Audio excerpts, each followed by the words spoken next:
Hey everybody, and welcome to Film Freaks from Indie Film Cafe, movies that we love. I'm your old pal, the Moo Cow, aka Paul Presenza, and I'm joined by Jonathan A. Moody, your co-host. Outstanding. And today we are coming to watch a film that I love and I haven't actually watched for at least 3 or 4 years.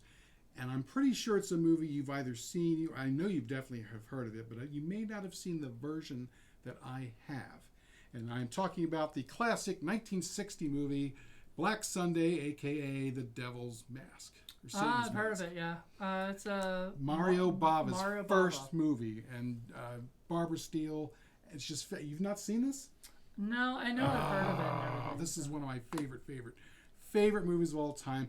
And the reason I brought this out now is because when it was actually shot, the Italian version that went out is much better than the English version that we got here. We got the Black Sunday version, which is, it has a few extra cuts that really weren't necessary, and the original score is not in there. So this is and you couldn't get this for a long time. So finally, this came out on Kino. This is with the actual original Italian version restored with the original soundtrack there plus English. Very cool. So it's great. So I watched it when I first, in fact, this is one of the very first Blu-rays I bought when I bought my Blu-ray player, and I actually haven't watched it in about at least 4 years. So I figured it was time. I just assumed you'd seen it because it's one of the... It's a classic. Classic touchstone horror films of all time. Just not one I've seen yet. I mean, Derek Huey would be kicking me in the butt for that, but he's a big, Bava fan. Right. And this is a movie that just makes his bones right away. He was a cinematographer for a long time, and then this was his first directing job, and you can see just through the cinematography how good he is. But this is another one I really wanted Joe to be on because I think she would have loved it, but unfortunately she was working. But next time, maybe. But anyway, we'll be back right after we watch the movie, and we will be able to talk about Black Sunday. Black Sunday.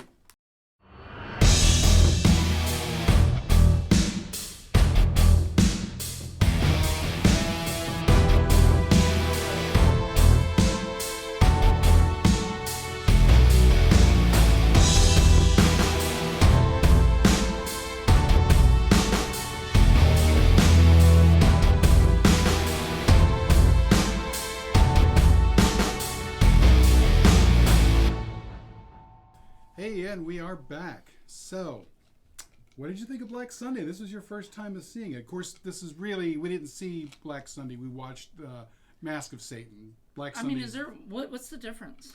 So, when it was bought out by, I think it was Samuel Day Arkoff, who did the American distribution, they cut about 8 minutes, including several important scenes.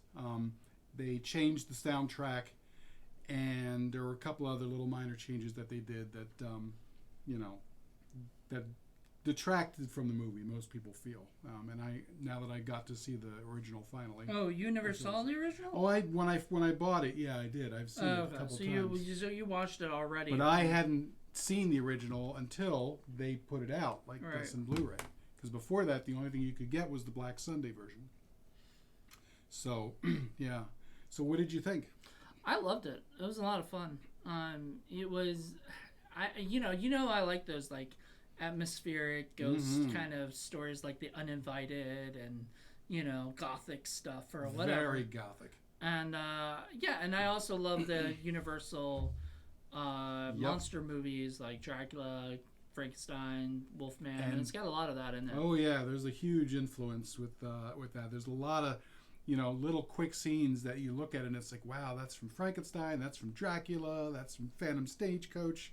There was the really Phantom Carriage, yeah. That was really cool. I haven't seen the Phantom Carriage. That's Criterion, so I want to buy it, but I haven't seen that. But I saw, I've seen Dracula, and I've seen a lot of those old 1930s style, 40s style horror films, and this feels like that. Yeah, so in a way, the horror thing kind of faded after World War II, and it became more of a joke in the 50s. It wasn't until the very end of the 50s when Hammer came back and started to make those kind of movies in the very gothic kind of style. and other foreign companies started to pick it up. And so in Italy, Mario Bava, who had been doing, he'd done stuff like some of the Hercules movies, like Hercules Unchained, and a couple other ones, which made a lot of money.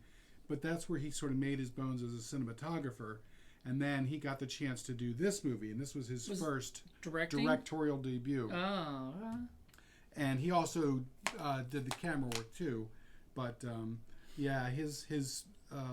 his way of setting up the shots and just making everything look so incredibly gothic and arch and just atmospheric is just amazing. It was that. It was also the transitions we noticed were really, really well done. The characters were really well developed. You knew every single person. There was some kind of gruesome shit for 1960, especially with the eyes. It's Bava. You're expecting that, though, which, I mean, I guess this is probably, what is this, the most tamest of the Bava movies, generally? Well, yeah, and it's 1960s. This would have been fairly shocking, It's, oh, really? Yeah. I don't know. Especially when the mask gets pounded into her face and all the blood squirts out. And, yeah. But, if they did that today, the thing... Oh, yeah, it's different today. Eyeballs would just... and whatever. And then, the scene... Actually, you can't do the eyeball. Eyeballs are needed in the movie. The scene where, the blood starts coming through the sockets and then the bunch of little itty-bitty little miniature scorpions come scurrying out. That was pretty disgusting. There were a lot of scenes there that... we're kind of squeamy. I mean, when I was a kid, and that's when I first saw this movie, that scared the shit out of me. So I mean, maybe as a kid, but I didn't like black and white movies as a kid. I just didn't. They weren't. They bored me. I don't.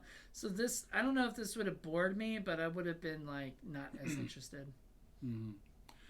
But yeah, so this is the movie that kind of made Mario Bava, but it's also the movie that made Barbara Steele. And she became an international sort of scream queen of her era. Mm-hmm. She plays two roles in this. She plays Aja, the evil witch. Evil witch. And she also plays Katya, the nice chick. I mean, yeah, she's princess. Princess. Nice princess. John Richardson plays Dr. Andrei Gorobek. He's the young doctor. And Andrei Chechi plays Dr. Andre Kruvian. and Andre. We should have had Andre Bland in there. Right. Dr. Kruvian, who is the one who accidentally brings the witch back to life. Bad move there. Oops. And then Ivo Garani is the evil Prince Vaja, who's the vampire. Becomes the vampire, yeah. And a few other folks there, too. How about the other guy? What was the guy who was in the picture? That's the prince. I thought the prince was the father. Well, no, he's the current prince. So I think what they said is the princess. I think the prince that's listed there is the father, because I don't think they say anything about. Yeah, so I don't know. I have no idea which one's which, but I have a feeling, because I looked that up too on IMDb, and I was like, oh, Prince, so that must be the father, because the father was called Prince something or whatever, so I forgot his name. Well, the thing that's difficult is they all share the same last name, so... Even the one that was, because he was an ancestor of theirs or right. whatever. That's the thing, they're all the same family. So we don't know, whatever prince, but there's two princes, one that was already dead and was in a painting, and then the painting kept kind of shifting around and changing and everything. He was a vampire. Yeah. So it was a witch and a vampire. Yep, and he was the one who drove the phantom carriage or whatever. And when the doctor accidentally brings the witch back to life, she brings back the vampire. Yep. Well, she tells him to rise, And he does. And he does, eventually. He doesn't do it right then, but he, comes out of his grave and... And there's a cow, so I love that. Yeah. And it was called Yulina, and you wanted to call her Mulina. Yeah. That would have been the better name for the cow. You were even worried about the cow. You're like, don't let anything happen to the cow. Don't let anything... Or the little girl. I don't want anything happening to that little girl either. Because you said something about that. Well, Frankenstein, that's what happens. Is you think about that, and it's like, oh, shit. You knew someone was going to be a victim. Maybe Mario was being a lot nicer to the kid than James Whale. Turns out there was a victim, but it was Boris the coachman. James Whale didn't like women that much anyway. So it makes sense. But yeah, so if you're a fan of the old 30s movies, the horror movies, the Universals, those classic films, you've got to love this because this is like a loving paean to them back then, and it's just really well This done. was a nice homage to the 30s and 40s style movies, horror films. I mean, it looked like it. It had the castles. It had the atmosphere. You even said at one point there were like shots that looked like Dracula, with like the stagecoach and stuff like that. It just looked like a scene from out of Dracula, and very cool because he looked like he was flying at one point.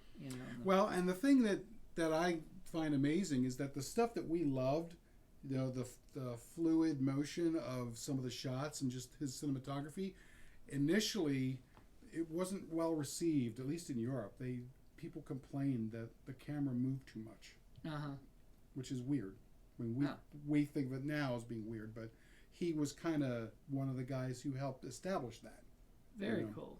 So it's just strange that people then dislike the thing that we consider something to be a hallmark of good cinema today. Well, I mean, and that kind of makes sense because times change, period. So what we thought was cool, they wouldn't have thought was cool, and what they thought was cool, we wouldn't think is, either way, vice versa. Like, I mean, I'm sure if, like, because we had filmmakers like Alfred Hitchcock and William Castle, but like we had these guys who knew how to do shots really well. Orson Welles, perfect example. But you have these guys who know how to do shots very well, and I think people like Todd Browning or James Whale and the people who did the Universal, they just made movies. Right. It wasn't about usually, the shots. Usually the camera was fairly static. Even in Orson Welles,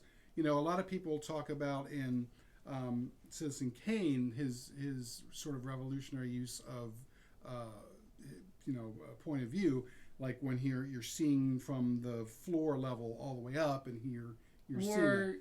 But again, that's pretty static. It's not really moving around. But then like you have the shot where like it goes from one thing and then transitions into another thing, and then transitions and then pull back. That kind of stuff. So it's like he knew how when to place the camera and when to make it move, perfectly. Mario Bava is one of them.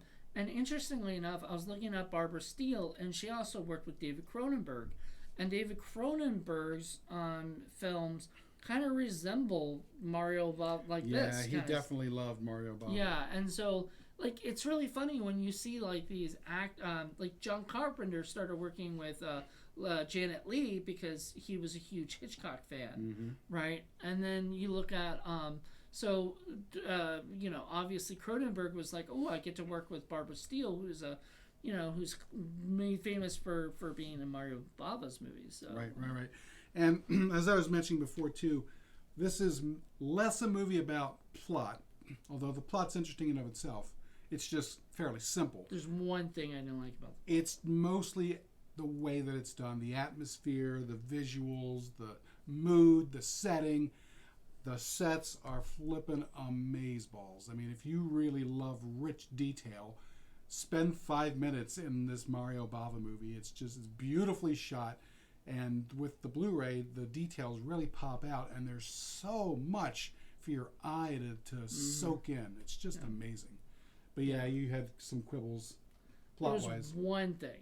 That was it. Other than that, I liked the rest of the plot because I was like, oh, that's kind of cool that happened.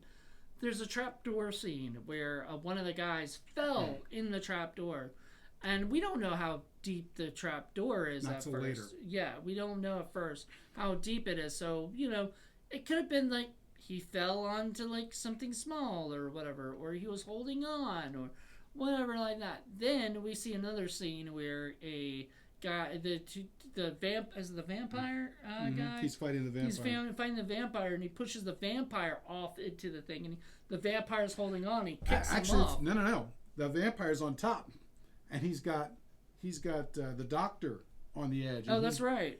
and he's barely holding on. And just when you think he's going to fall, out of the shadows comes Constantine, and he grabs onto the vampire and pulls him in. Oh, okay. So he's been just sitting, holding on. Yeah, that's not. No, I thought he was all the way down, and then somehow or another. Because that's when you finally see it. It's like 100-foot drop. It was a little confusing, but it's okay. It's a heroic moment that doesn't really make sense, but. The only thing that tried to make sense was that they tried to bring him back in order to save the other guy. It's just the last, gasp thing. It's a Deus Ex Machina. And the thing is that he needs to die so that towards the very end, when the evil witch is taunting poor Katya and saying, I've done it, I've killed everybody in your house, you're the last one, and now you're going to die, so I fulfilled my curse. Yep. So all the people in that family have to die except for Katya, who's going to be taken over by the. Now, interestingly enough, I like that the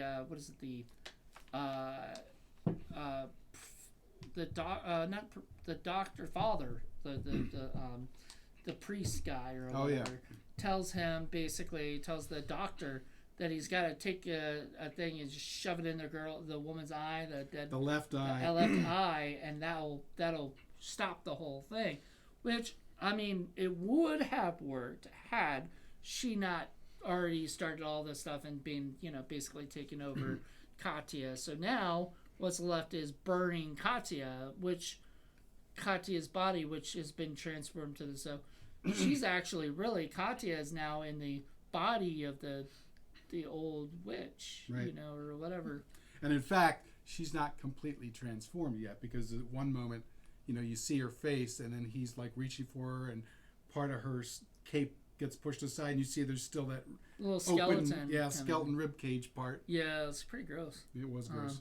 But yeah, she did that, and you notice that's different. It's a different vampire kind of legacy or lore, because this is based on a different version. This is based on the Nikolai Gogol version of vampires, which is I think it's called the VVIY, which I believe it's like around the same time as Dracula, but the folklore that it's based on is much older. So it's got different vampire rules. And in fact, in that part of Europe, there's a lot of confusion about what exactly is a vampire versus a witch versus a werewolf. They were all kind of intermingled in the same, and that kind of comes out in this because it's a little confusing as to a little different. Yeah, but that's kind of cool because I always, when I was a kid, I always thought that Dracula was like the first vampire kind of thing, and there were stories about vampires before Bram Stoker made it a bigger thing. Right. But Bram Stoker made it a bigger thing. Right. Like he made it into what it is, and so in Dracula. the West, anyway. And so,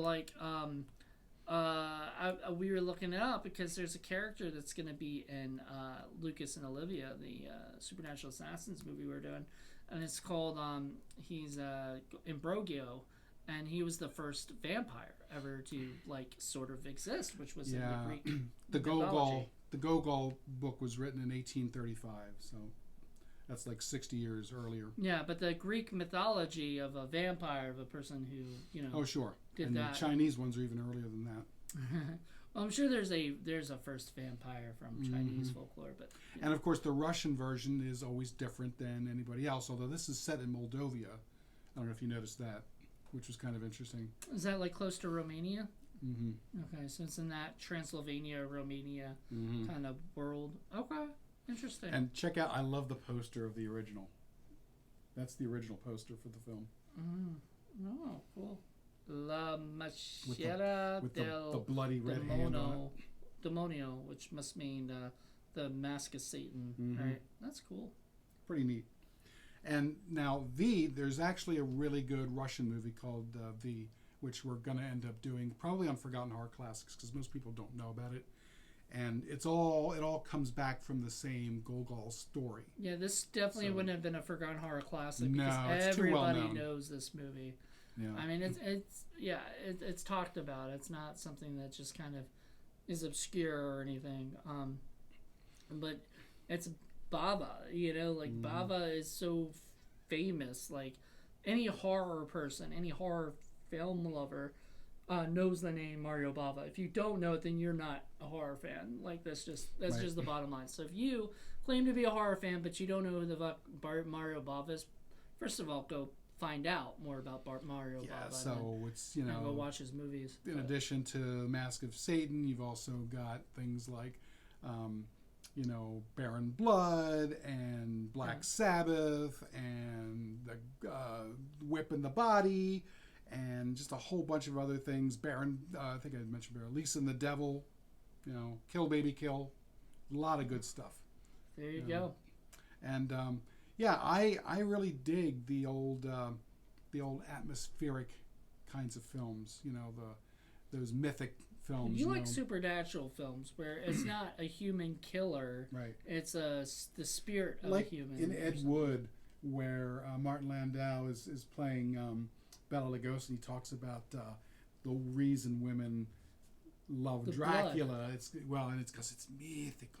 And I get that. I dig that whole supernatural. He said the women part. love the blood. The blood reminds them of childbirth, right. You know, or whatever. He's funny. Which is interesting. I don't know if that's really why, but I guess subconsciously maybe. I don't know.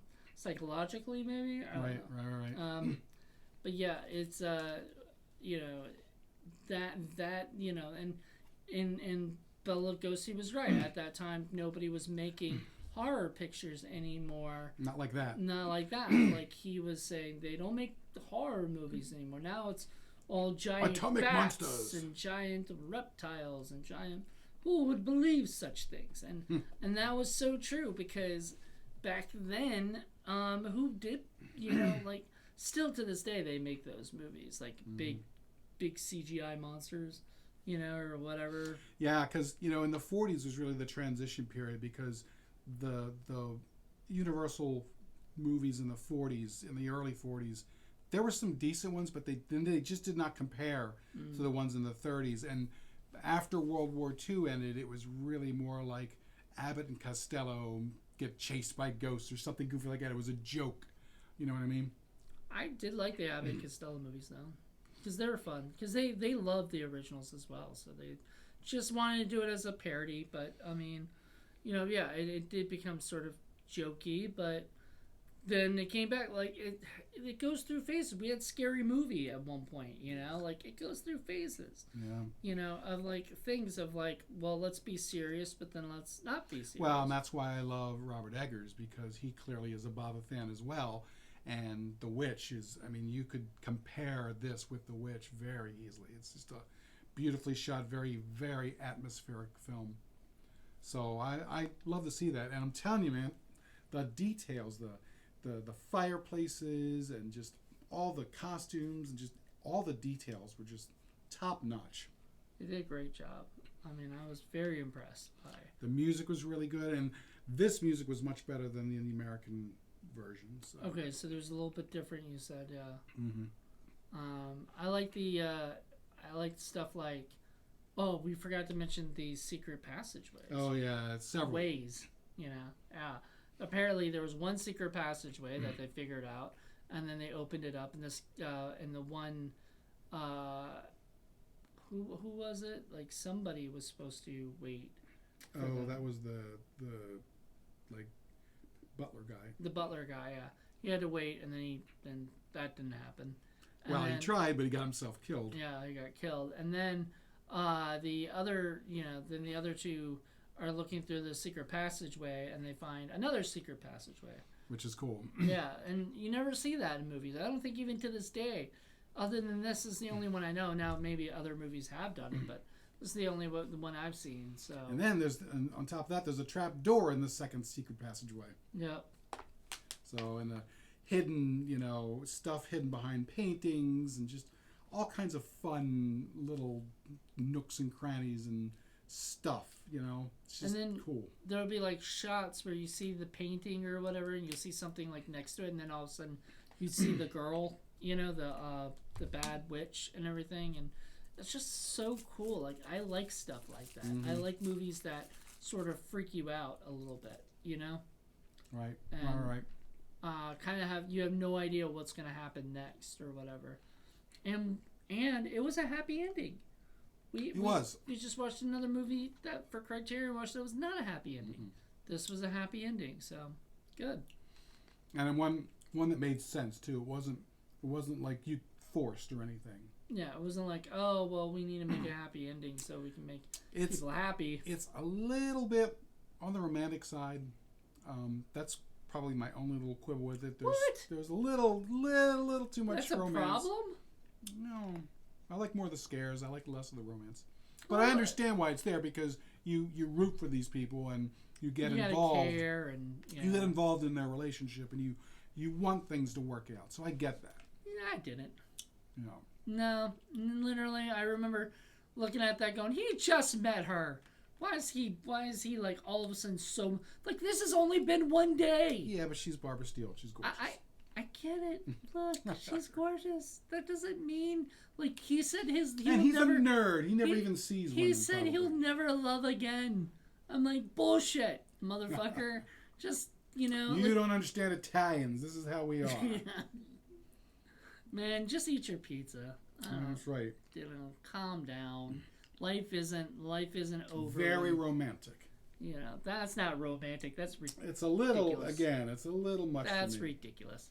I felt like that went a little too far of him, like basically saying you wanted to kill himself because he was never gonna love again. And I was like, dude, calm down. You're over dramatic right now.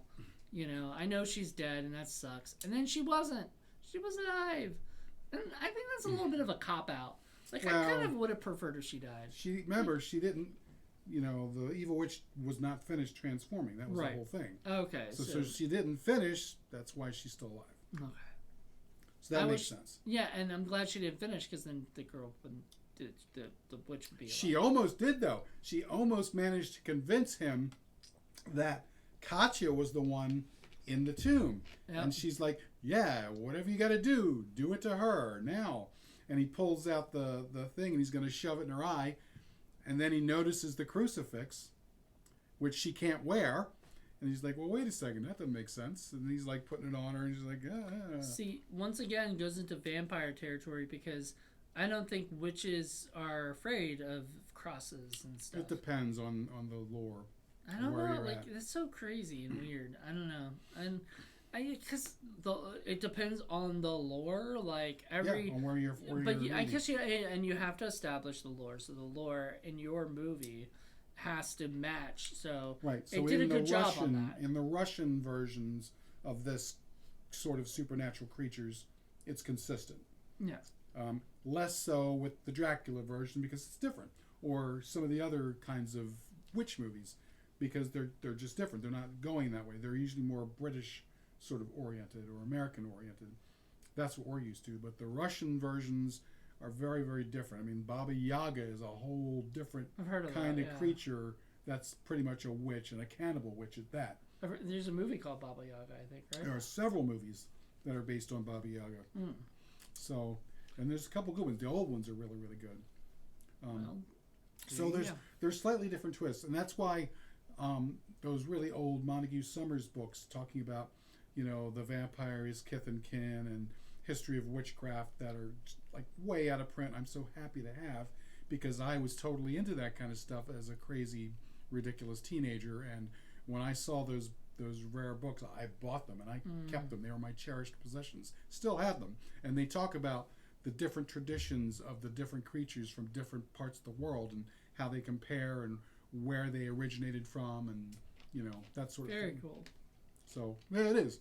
So, honestly, you can pretty much establish anything you want in your lore. You just have to be consistent with it. And they work. Well, you see a lot of movies where they're not consistent with it, we're a little confused. Like, how did that happen? Like, Ankle Biters, when we watched that, and it just, like, there were some things that contradicted itself, and we're like, that doesn't work, but once you establish the lore and the what happens, then you just keep going. Right. So, for example, when the vampire, sees the cross, and he even vanishes.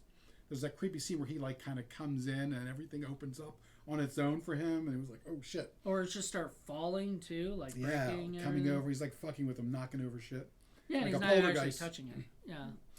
But he flees at the sight, and then the witch does too. So you expect the minions, like when the doctor becomes his minion, if he wasn't to do that as well, that would be inconsistent. But he does. But he does. He actually, he freaks out at the cross too. So that's like, but then that also helps the audience know who is bad and who's good at times, because sometimes some might get possessed and you don't, or whatever, you don't see it, so you don't know if they've been possessed, and you're kind of waiting. That I like that kind of stuff, like what is it? The old pod people type movies where you don't know if they are a pod person or if they're just a regular human and stuff like that. That shit always terrified me, because you just don't know until you see like them act weird or do something different. Yeah, usually when a movie decides to expand the lore, depending on how they do it, it's either accepted or not. Like Forever, vampires never went out in the daylight. And all of a sudden we had a group of movies where they actually could. And the ones that were successful were able to explain it in some kind of way. Or at the very least were consistent about it. Or Buffy, where he has Spike having something over his head and he's like burning and running. Or, zombies. Forever, zombies were very slow and you didn't get fast zombies. In fact, you didn't even get cannibal zombies until later. And then even they were slow, but then you got the fast zombies. Got the fast zombies, like Return of the Living Dead and stuff like that. So it's another version, but they were consistent with it throughout the film, so it ended up making sense. Right. I mean, I think people will accept a different version of the lore as long as you explain it. You give like an example of it, like so say all of a sudden you choose to say, like, in this universe, like, werewolves don't get hurt by silver bullets, right? Mm-hmm. Silver bullets don't hurt them, but like silver knives do, or something. You know what I mean? Like people have been saying silver bullets, but it's really silver knives. Now, the only time that it becomes a problem is if it is so out of left field because it's a cultural norm that you're not used to. Say, the Chinese hopping vampires, which makes total sense to somebody in China, like the millions of people there, because they grew up with that culture. Whereas for us, what the hell is that? It looks ridiculous because it's not part of our lore. But even then, I can get behind that because I watch it and I go, okay, I guess this is part of their culture. Right. If it was just one movie, it would be ridiculous. But it's consistent because so many people do it. And then you're like, oh, that's the lore. But if it's one movie, it's fine as long as it explains itself, sort of. Like I said, if somebody said, silver knives work, but silver bullets don't, right? But they explain, like, the world has always known werewolves as being shot by silver bullets because movies have told us that. Mm-hmm. But in real life, that's not what happens. Then you have to make sure that if they get shot by a silver bullet, that they don't die. American Werewolf in London didn't need silver for that. A regular shotgun would kill them. Exactly. So, but and that you didn't even need to like totally explain. You just explained you shot a wolf who dies, and or whatever. So, yeah. Mm-hmm. So yeah. So it was consistent for that, and it's just a very different thing that most people think of when they think of like the Bram Stoker type of Dracula. Bram Stoker. So be prepared for that if you don't know about any of that, but it's really, really good stuff, and I highly recommend it. It's one of my favorite movies, and it's the kind of movie that I usually pull out every now and again and watch just because it's a beautiful thing to watch. I just hadn't done it in so long. So grab the movie real quick, the DVD. Yeah. So you said this is a Kino Lorber, which is awesome. It says the special features on this is a mastered in HD from an archival 35mm. Great. Did look great. Audio commentary by Tim Lucas, who's the author of Mario Bava, All the Colors of the Dark, and original theatrical trailers of other Bava films. and so it's 87 minutes, which is pretty short. I mean, it's not. And it's I not fairly think long. I'm not 100% sure, but I think the American version, Black Sunday, is in public domain, which is why there's a bunch of cheap, shitty copies floating around. This is the restoration of Mask of Satan, which is the Italian version, which is the Bava version, the really good version. That's the one that Kino Lorber restored and sent out. So that's the one you really want to get. If you've only ever seen the American version, it's still a good movie. You know, it's the one that I grew up with loving. But it wasn't until I saw that finally, where I got to see the whole thing restored the way it was supposed to have been, that I really liked it a lot. And I was like, wow, this is even better. Yeah. So definitely get your hooves on a copy of the Kino Lorber one. If you like this movie, I think you'll really, really enjoy it, and you'll think that it's a worthwhile investment. And if you haven't seen it, check it out. If you know folks who have not seen it, I'm telling you, man, put it on late at night and with your friends, get a bowl of popcorn, get some tasty beverages, and just kind of sit back. It's a great movie to check out. It is. It's definitely one I want to buy, because I have been buying all the Kino Lorber movies and stuff like that, and it's one I definitely want to have in my collection, because it just has that feel of that. And it's part of the Mario Bava collection, so they have a bunch of other ones as well. Mario Bava collection. Now, I saw that. why Kino got it and Criterion didn't, I don't know. There's probably a story behind that, but I don't know. Probably Kino just got to it first. You know, I mean, it happens sometimes or whatever, but I don't know. Maybe Criterion also. I mean, or they outbid them or something. Yeah, maybe. So if you know, let us know, Mm-hmm. because that'd be kind of cool to figure out. But I'm all. I don't have anyone over at Kino to ask. I don't either. I don't have anyone in Criterion to ask either. You know, It'll be interesting to find out. Yeah, maybe. Well, I don't think John. Because there are some movies that Kino does that you can understand why they're doing it and Criterion's not. But this is one I really questioned, you know. Well, I mean, and there's some films that Kino does that Criterion also does, like 12 Angry Men. They put on 4K, but Criterion put on the Blu-rays. This will be interesting in 4K. I don't know how much better it would look. I mean, it already looked good in a master, print. So I don't know if they need to do more stuff or. Probably not. I mean, maybe to make it look smoother, but the contrasts were really, really pronounced. The different varieties of blacks in the black and white were amazing. You know, it's hard for black and white sometimes to look. You know, usually a lot of problems with the early black and whites is they look flat. Mm-hmm. The depth in this was really, really well done. So the transfer was magnificent. So they did a great job for that. Check it out if you haven't seen it, because I definitely recommend it. I'd never seen it, and it wasn't because I didn't want to. It's just there's so many other movies out there. God, I can't watch them all. And perfect Halloween movie. Yeah, this is definitely. I'm surprised you didn't pick this for like a Halloween thing or something.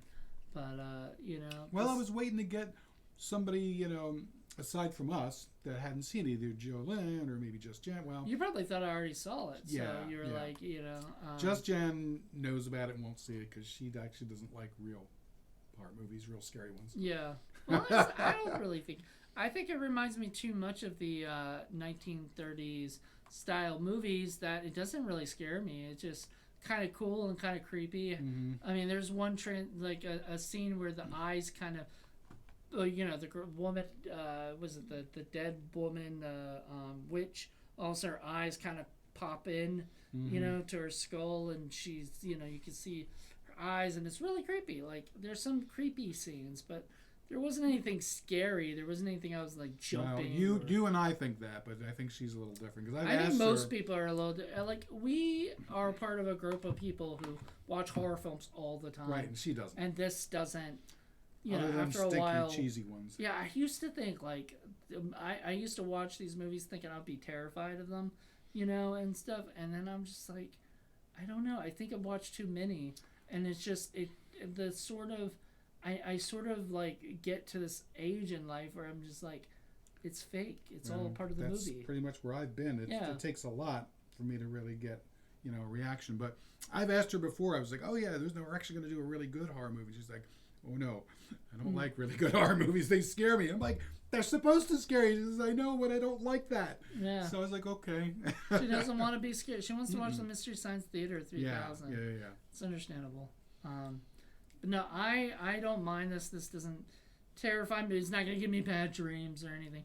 I typically don't like things about Satan, though, because I truly believe, like, messing with that stuff, bad things happen sometimes, and I'm just like, I don't want to touch that kind of stuff. Witchcraft and all that stuff Exorcist. sometimes can...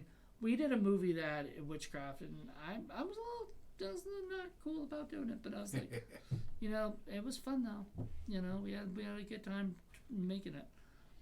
So anyway, I usually get bothered when, you know, some sweet innocent person or female usually or child gets killed, that or God forbid an animal. That usually is what, you know, gets me. The dogs got killed in this. If you don't like dogs dying, we didn't see it. We didn't see it, thank God, but we did we knew something, and then they said that the throats were slit. I'm like, why? Why do you gotta do that? Like, I know you're evil. You're evil, but no. This is what evil does. They do evil shit. I know. Fuck you, Satan. That's right. Anyway, thanks for joining us. I hope you guys get a chance to check out Black Sunday, a.k.a. Mask of Satan. Get the Kino Lorber one, the Mask of Satan one. It may be on Tubi. I don't know. It's possible. But it's probably under the regular Black Sunday. Yeah, you want the restored version, trust me. Just a little bit better, and the music is better, and it looks dynamite. Kino doesn't generally put a lot of stuff on Tubi. Sometimes they do, I think, but like most of them they don't because they, you know. But you said this original, the original you know, it has the it's not the original print or whatever that is available everywhere else. Right. You know? Right. So that is probably what's on Tubi. Yeah, this was mastered from the archival 35mm print. Because you said that was out of print, right, or something that you can actually, that is in public domain, you know. And you know, this has that commentary, so I'd love to see that, the Tim Lucas one. He's pretty good. So there you go. Well, again, thanks for joining us, and hope you guys enjoyed this, and check out Black Sunday. Mask of Satan. And we'll be back next month for my Film Freaks. Until then, everybody. Bye.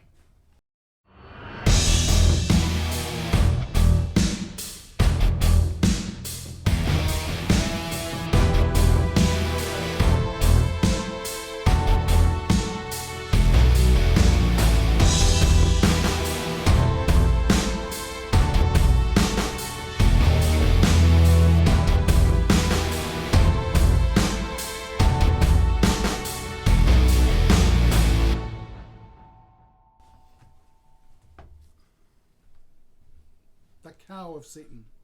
Evil Moo.